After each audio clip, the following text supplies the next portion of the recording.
We're on page 442, just a bit below the break, line 202. Last week we completed our reading of the complaint of Savitri's mother, who challenges Narad and said, "Is it your God who has made things like that?"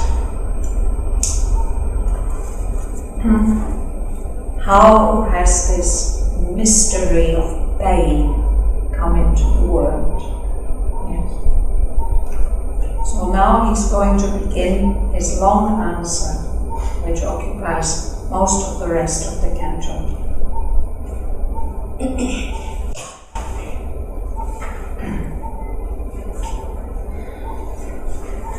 Was then the sun a dream because there is night?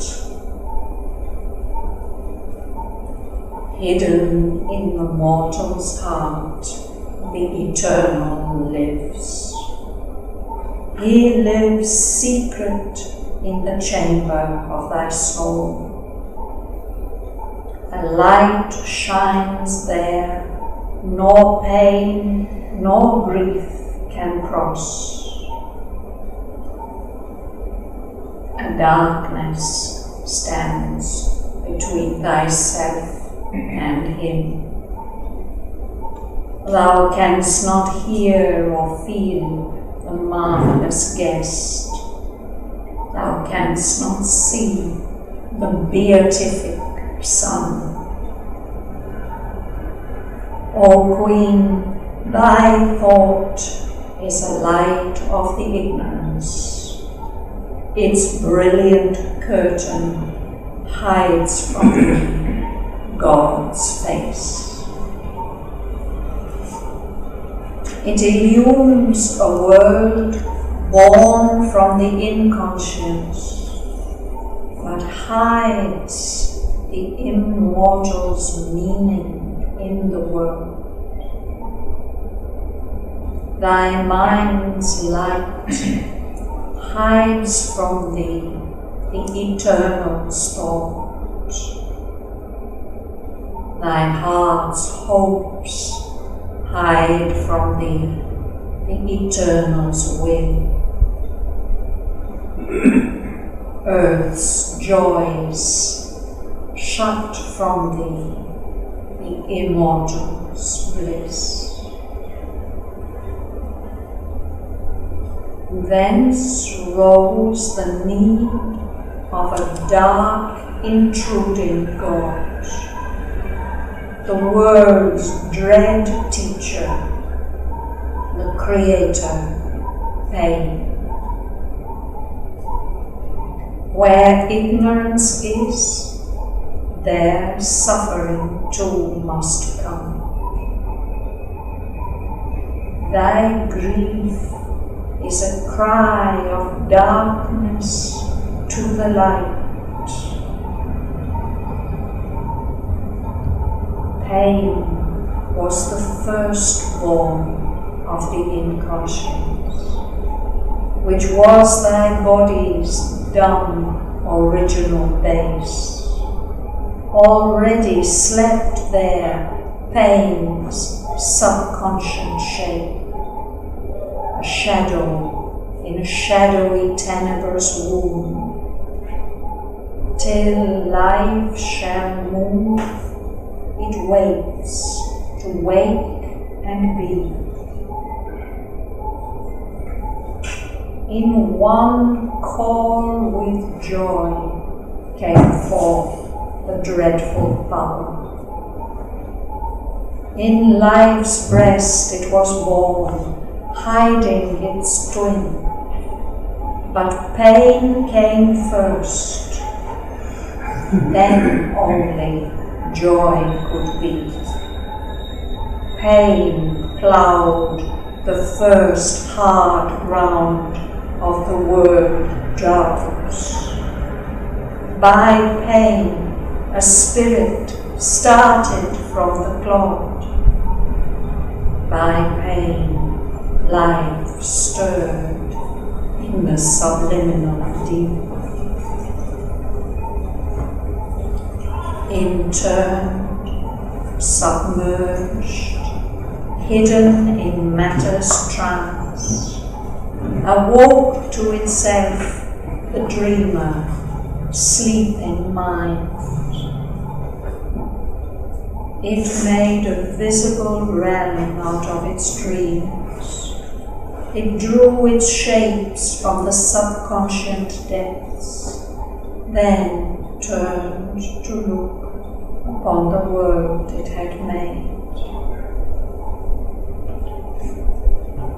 By pain and joy, the bright and tenebrous twins, the inanimate world perceived its sentient soul.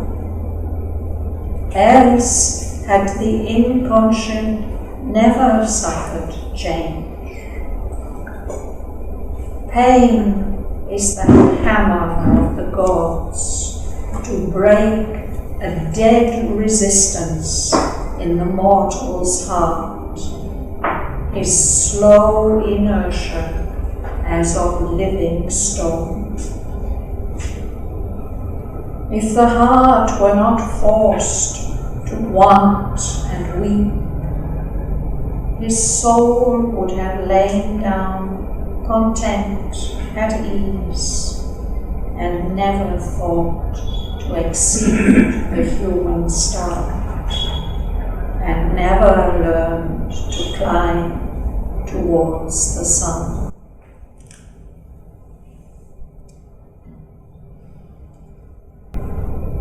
So we'll go back to line 202 and we'll look at each of these sentences in turn.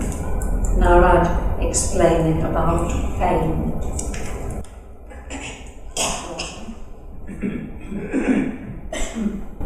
Was then the sun a dream, because there is night? Hidden in the mortal's heart, the eternal's lives.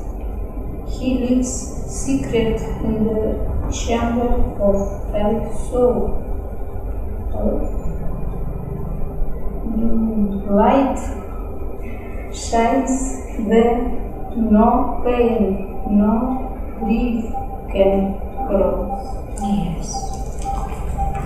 So, in this first line, he suggests, yes, now you are unhappy, so you think that everything is dark and painful and unhappy.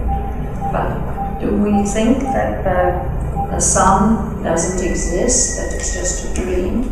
Because now we don't see it, it happens to be night. It's not like that.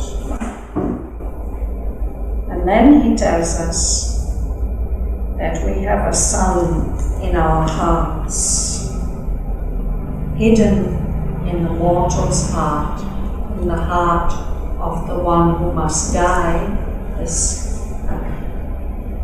being housed in a human body. Hidden in that heart of flesh and blood, deep within it, the eternal lives. He is living, secret.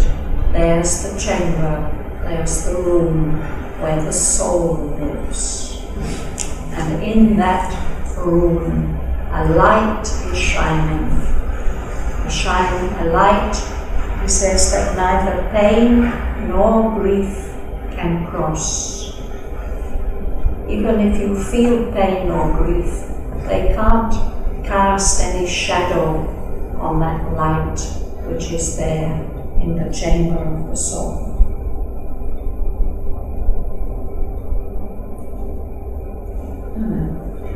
The darkness stands between thyself and him. Thou canst not hear or feel the marvelous guest.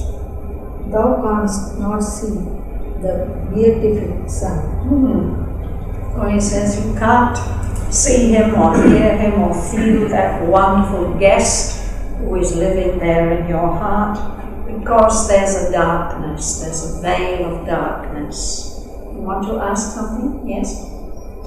The word guest is given here. Yeah. Guest is someone who has a temporary abode somewhere. Yes. That light is something permanent, eternal inside us.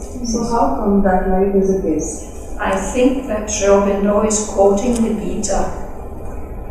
I think that in the Gita, Sri Krishna speaks of the immortal who lives in the mortal. He's the guest who lives in the body.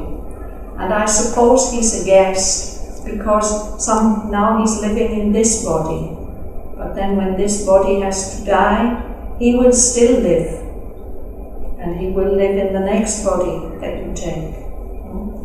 So I think that's why he says it. That's why it has this capital G for the guest.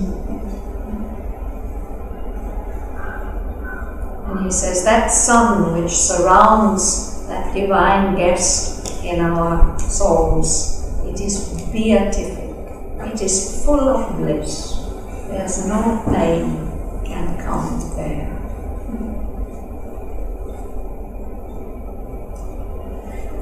Martin? O Queen, thy thought is the light of the ignorance. Its brilliant curtain hides from thee God's face. It illumines the world born from the inconscience, but hides the immortal's meaning in the world. So we have a kind of light in our mind. Our thought is a kind of light, and that's the light that we are using to explore the world around us. But that is just a light of the ignorance. It's a temporary light, and it's a limited light. But it shines very brightly for us. It makes a kind of bright curtain so that we can't see beyond this light of the mind.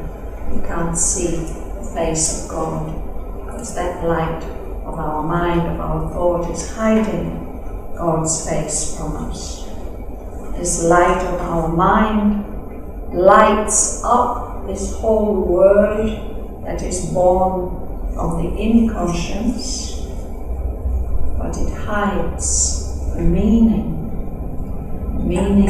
of the whole world, which is the immortal presence which is in it, the immortal purpose which is within all this world that we see. Normally we don't perceive that because our mind is so busy interpreting the data that the senses give us. It doesn't see that divine presence, and it doesn't see the aim, the purpose for which the world exists. Mahalingam, would you read? My mind's light hides from thee eternal thought. The heart's hopes hide from thee the eternal will. The act's joys shut from thee the immortal's bliss. Yes. So this is clear to understand. We have this light of the mind, so we're so preoccupied with this light that the mind gives us that we don't see the will, the thought of the eternal, what is his idea, and all our hopes and desires, they hide from us the eternal will. But we often think that we could run the world better than the Lord. It's because we don't understand what is his intention. And even those joys that we do have, they prevent us from feeling the bliss of the soul, the immortal being within us.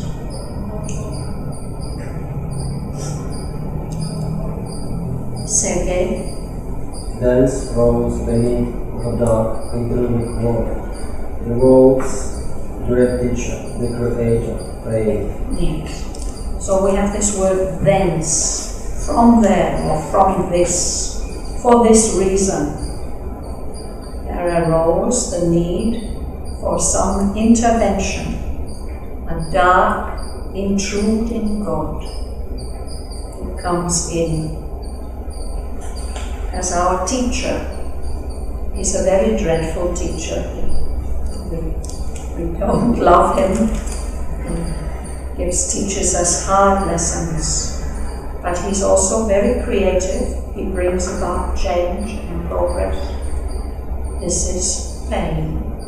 Pain is our teacher and our guide. And he's going to explain more about that. Lena? Where ignorance is, there suffering too must come. Thy grief is a cry of darkness to the light.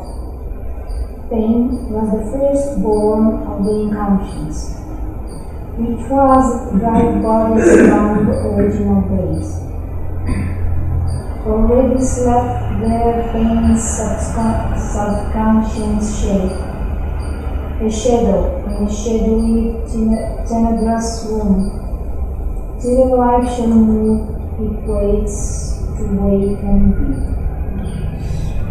So what is this dark, intruding God, this teacher, pain?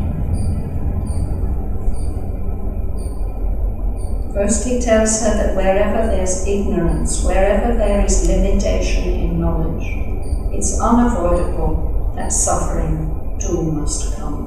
Because we don't see the whole picture about anything.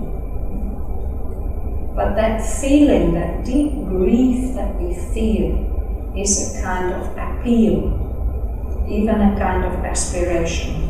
It's a cry of our darkness towards the light, a light with a capital L, the divine light.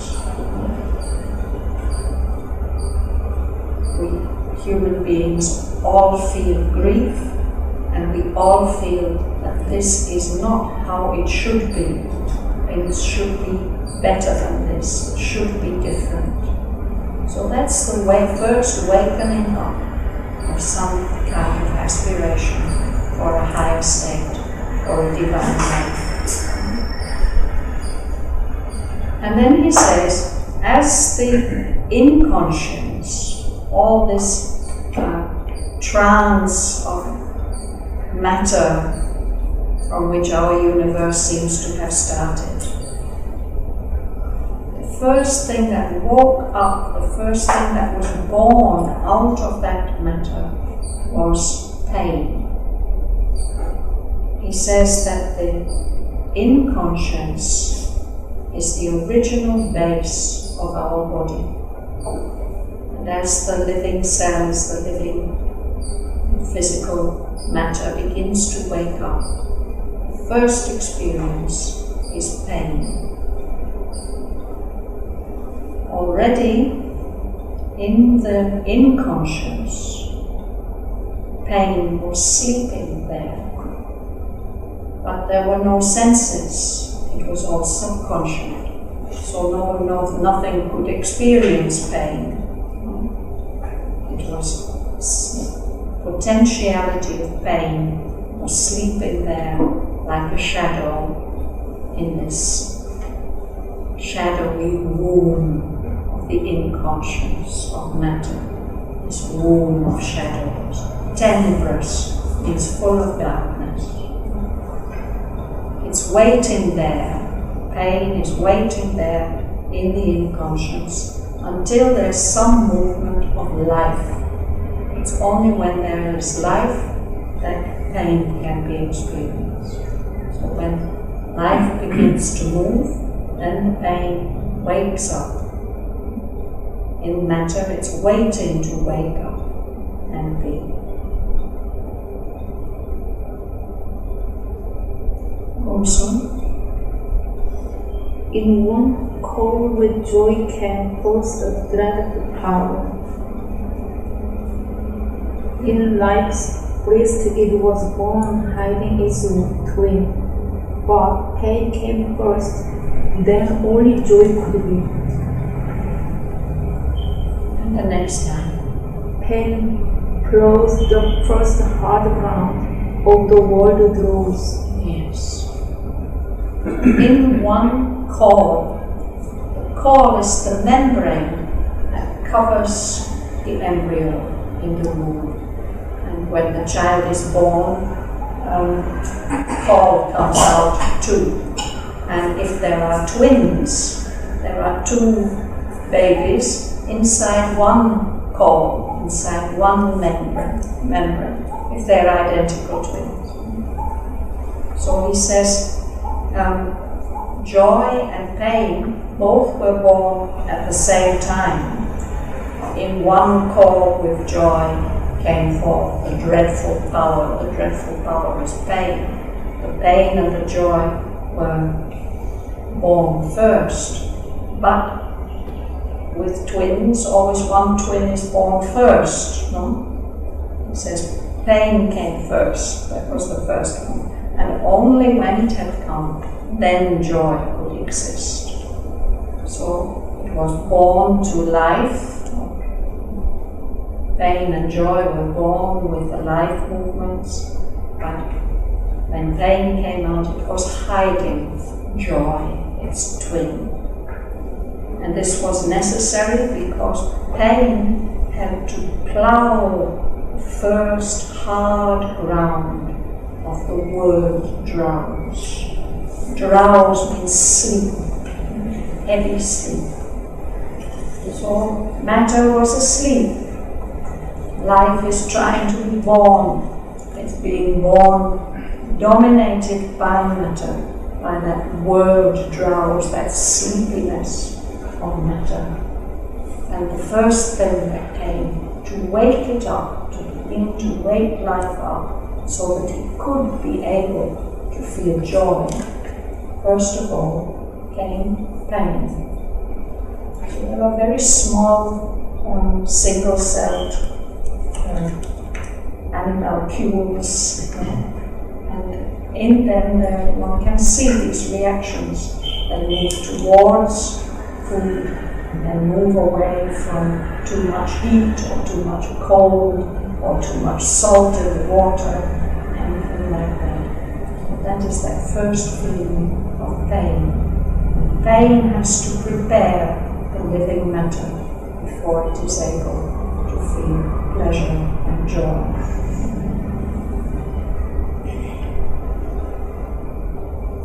Revati. By pain, a spirit started from the cloud. By pain, life still in the subluminal deep. So by that action of pain, the spirit, consciousness, something alive and conscious, started from the cloud, suddenly appeared in matter, as if springing up out of matter. To start means to make a sudden movement. And by pain, by the pressure of pain, discomfort, the first movement of life happened in this deep, subliminal, subconscious matter.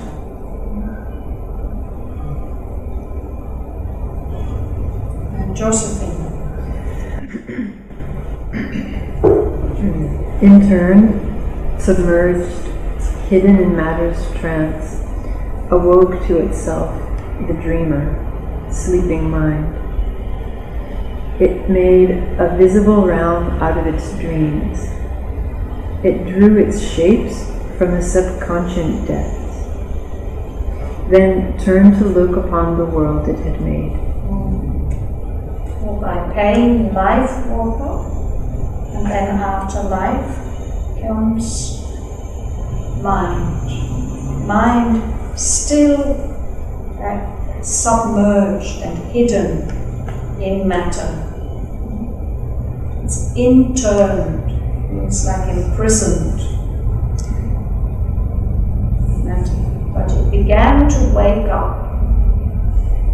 It began to wake up to some kind of awareness of itself. And mind is the dreamer. It dreams things that could be. And out of its dreams, of those dreams of mind, this visible world has emerged. It's just a little hint there. We can think about what he maybe means. He explains it in other parts of the poem. Here Narad is just saying it all very, very briefly. So the shapes and the forms, they were all somehow there, potential, prepared in the inconscient, in the subconscious depths, and mind draws them out and makes them, sees them in a material world. First of all, it does this creative work, and then it looks around at the world it had made. Very, very interesting sentence. You can look at what Auroville says, other things that Auroville says about mind in other places. So it's just a little hint. Carmen, no? Would you like to read? By pain and joy, the bright and tenebrous streams, the inanimate world perceived its sentient soul, else had the inconscient never suffered change. Yes. So there's pain and there's joy. One of them is bright twin, and the dark twin, shadowy twin. But it's through these two and the interaction of these two that the world, which doesn't have a soul yet, which is inanimate,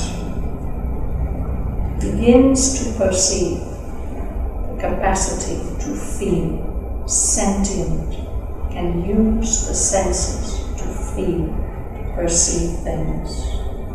And if there hadn't been that interaction of joy and pain, the inconscient would never have been able to change. Here the word suffer means to allow. It wouldn't have allowed any change. It was because of this alternation. Some beginnings of feeling, sensation would come in, and this cry of darkness to the light could start. And then he puts it in another way. Pain is the hammer of the gods to break a death resistance in a mortal's heart. His slow inertia as a living stone. Yes, there's something in us, some deep part in us that doesn't want to change. On the lower levels of consciousness, there's something like that. It's just inertia, laziness, hamas. It's as if we are made of living stone. Life is not really like that, but life in this physical body that's dominated by matter, still so much tied to the inconscient. There's something like that. So we need something very strong to wake us up. No? So he uses this strong image. We are stone and there's this hammer that comes and beats us. Pain is the hammer of the gods to break this resistance, this reluctance in our hearts to change. You read, please. If the heart were not forced to want and weep, his soul would have lain down content, at ease, and never thought to exceed the human star, and never learn to climb towards the sun. This is not difficult to understand. If everything were always happy and easy, well, we would just stay happy and easy like that. It's because something forces us to want more, to weep because we don't have what we want.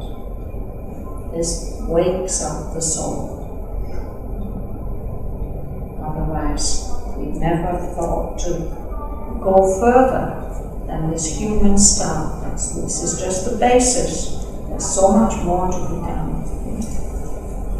We would never have learned to climb towards the sun, that sun of absolute divine consciousness, energy, power, love, warm presence.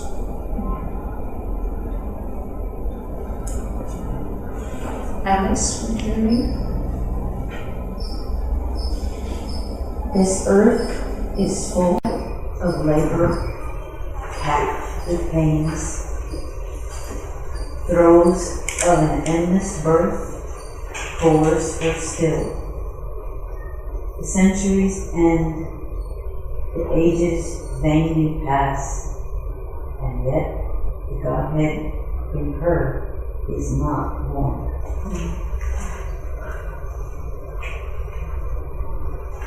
So labor means hard work, but it also especially is used to refer to the effort of a mother giving birth.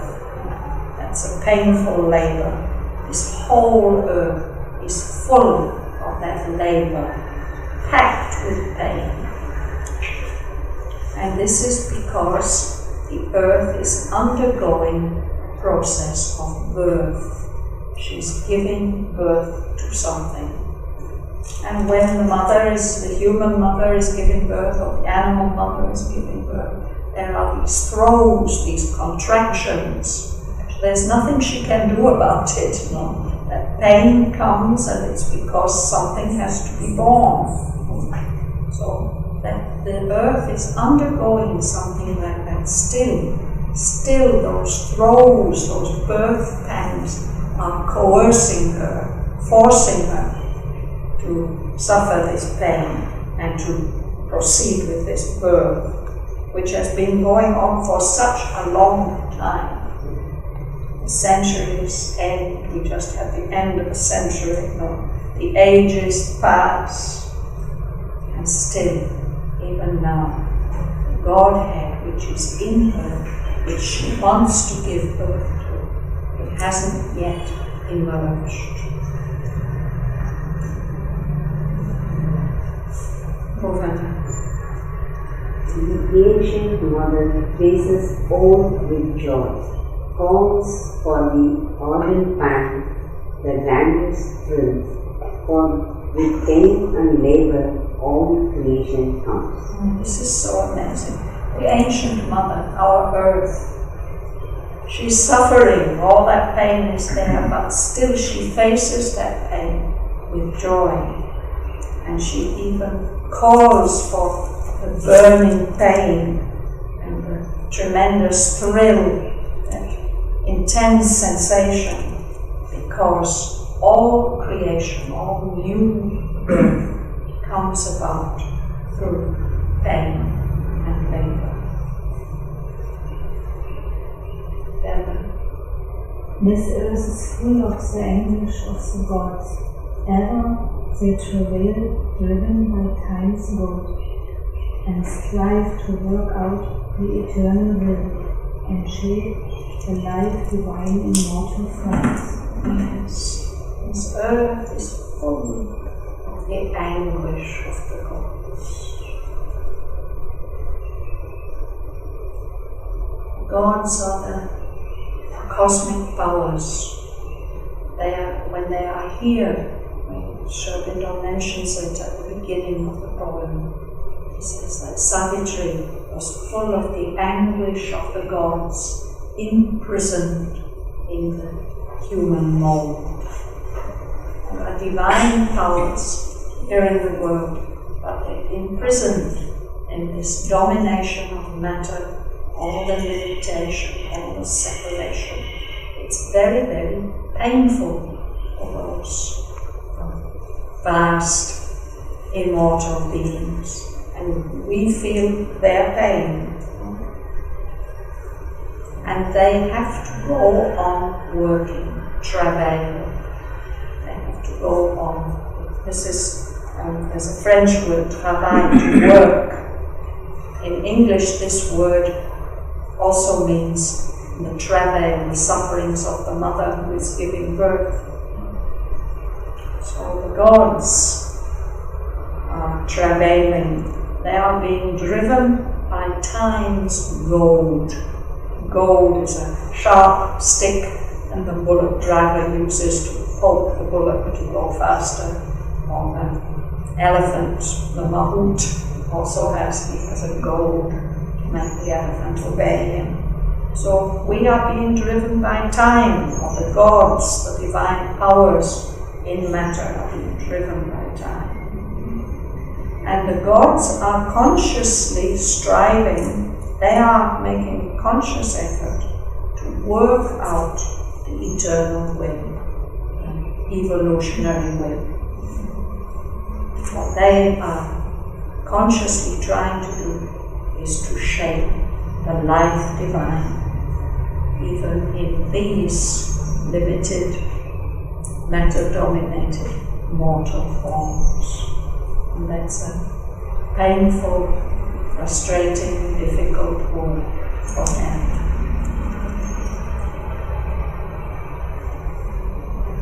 Suresh. His will must be worked out in human breast, against the evil that flies from the root, against the whole ignorance and its obstinate strength, against the stumbling of man's perverse will, against the deep folly of his human mind, against the blind reluctance of his heart. The spirit is doomed to pain till man is free. Thank you.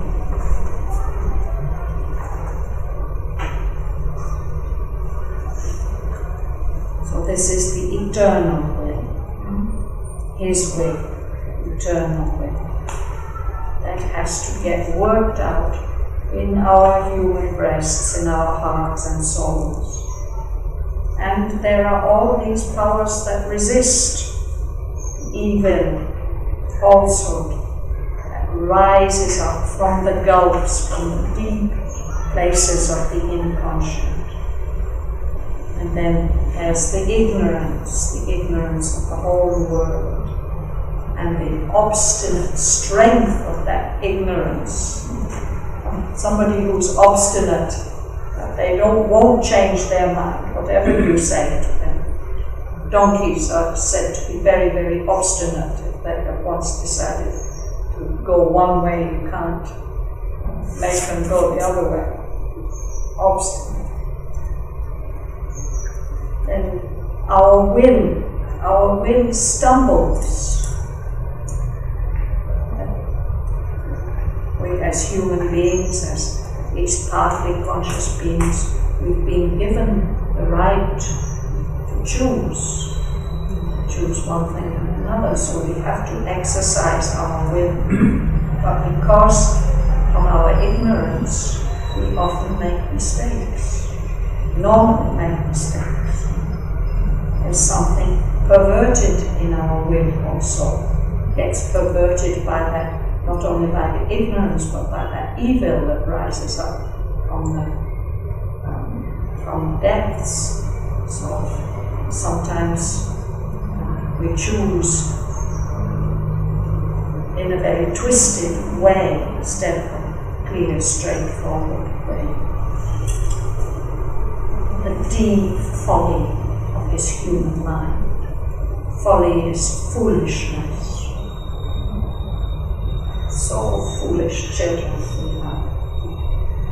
And then this blind reluctance of the heart that doesn't want to change, doesn't want to follow the eternal way.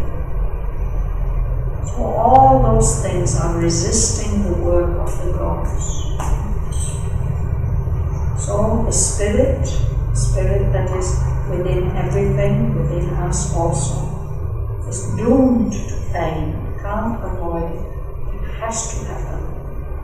until man is free, has become free of all these kinds of domination and influence.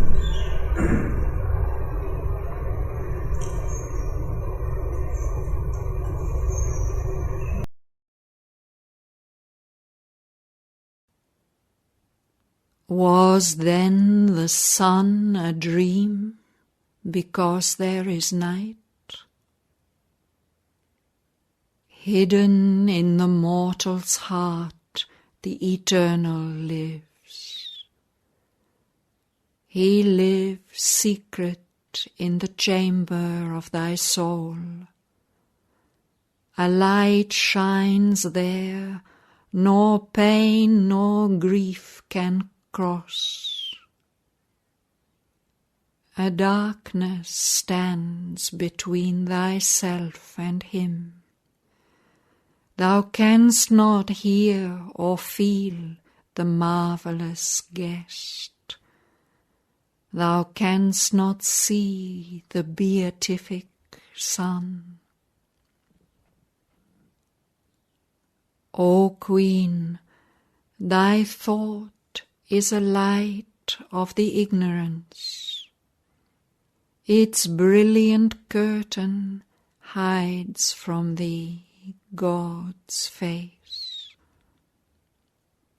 It illumines a world born from the inconscience, but hides the immortal's meaning in the world.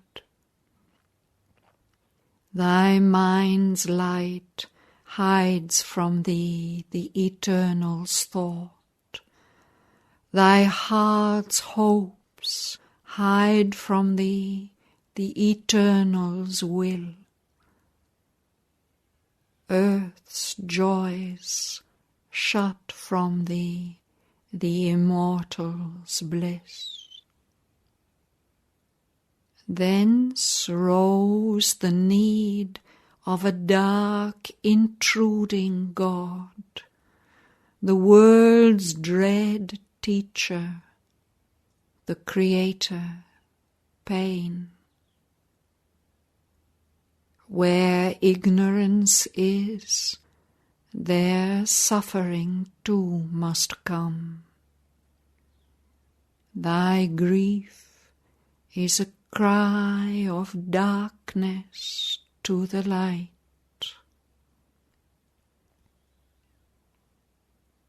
Pain was the firstborn of the inconscience, which was thy body's dumb original base. Already slept there pain's subconscient shape, a shadow in a shadowy tenebrous womb. Till life shall move, it waits to wake and be. In one call with joy came forth the dreadful power. In life's breast it was born, hiding its twin. But pain came first, then only joy could be. Pain ploughed the first hard ground of the world's drowse. By pain a spirit started from the clod. By pain life stirred in the subliminal deep. Interned, submerged, hidden in matter's trance, awoke to itself the dreamer, sleeping mind. It made a visible realm out of its dreams. It drew its shapes from the subconscient depths, then turned to look upon the world it had made. By pain and joy, the bright and tenebrous twins, the inanimate world perceived its sentient soul. Else had the inconscient never suffered change. Pain is the hammer of the gods to break a dead resistance in the mortal's heart, his slow inertia as of living stone. If the heart were not forced to want and weep, his soul would have lain down content at ease, and never thought to exceed the human start, and never learned to climb towards the sun.